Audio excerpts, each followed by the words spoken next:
سيناريو وبيحط كلمات هو ممكن يتخيلها، يعمل علاقة حب بقى حسب ما يتراءى له. فالروايات بتدينا المساحة دي وبكثير طبعا بالجزء اللي عمله ده ادى مساحات كتير جدا ان احنا نتحرك فيها كقراء يعني. كلميني، بما ان حضرتك ناقدة أدبية وكاتبة، كلمينا عن نفسك شوية، وايه الكتابات اللي كتبتيها، وهل ليكي كتابات تناولت الحب في الأدب العربي ولا لا؟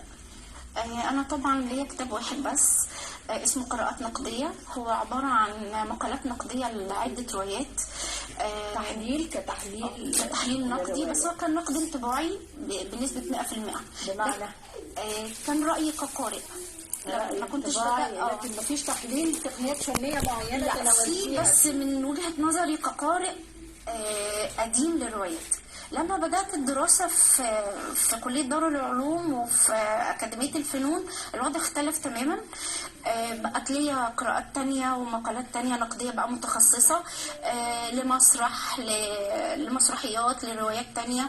كان ليا بحث عن الحب، ده اتكلمت مع حضرتك عنه هنا في حلقة سابقة. واحنا بنتكلم النهارده عن الحب برضه فكريني بيه، كان عن ايه؟ عملنا بحث عن الروايات اللي تناولت الحب وتناولته ازاي.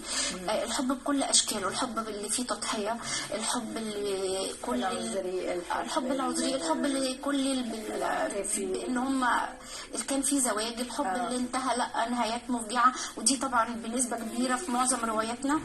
نادرا ما بنلاقي رواية انتهى فيها الأمر بالزواج أو الارتباط.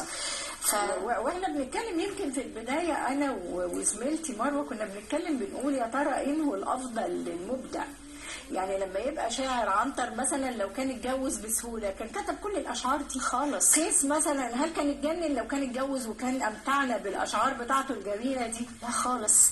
ليه طيب؟ ليه وجهة نظرك ما ممكن السعادة برضو تخليه يبدع أكتر؟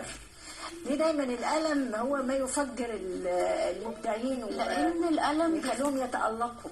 الألم دايما بيخليني أنا حاسس بشعور إن عندي جزء ناقص. طول ما أنا المبدع حاسس الجزء ده فهو بيبذل أقصى ما عنده لعله في يوم يصل.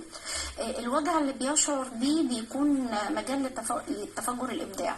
لكن أنا لو سعيد خلاص أنا عندي اكتفاء، أنا مكتفي، ممكن أكتب رواية، ممكن أكتب قصيدة، لكن مفيش بعد كده مصدر تاني أو إلهام جديد.